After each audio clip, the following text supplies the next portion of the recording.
Minggu malam warga desa Sukamaju, Kecamatan Batu Raja Barat, Ogan Komering Ulu, dihebohkan kasus pembunuhan Samiran berumur 45 tahun oleh pelaku seorang pria berinisial EH 43 tahun.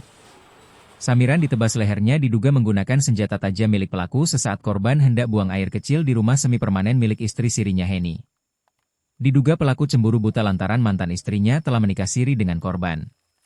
Samiran tewas mengenaskan dengan luka pada bagian leher bagian belakang, dan beberapa tusukan di perut serta muka. Pelaku diduga telah mengintai baru 2 minggu pulang dari rantauan.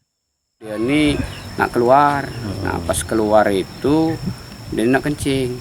Nah pas dia nak kencing itu terpergoklah sama yang pelaku tadi, si Henry. Nah langsung kalau menurut keterangan dari Henny, si istri yang korban, bahwa Henry ini sempat nanya, katanya kamu tuh sudah nikah apa belum? Sudah, kata ini tadi, kata siapa si korban. Nah mungkin dari situlah langsung kejadian itu, Pak. Saat ini korban telah dimakamkan oleh pihak keluarga di tempat pemakaman umum desa setempat.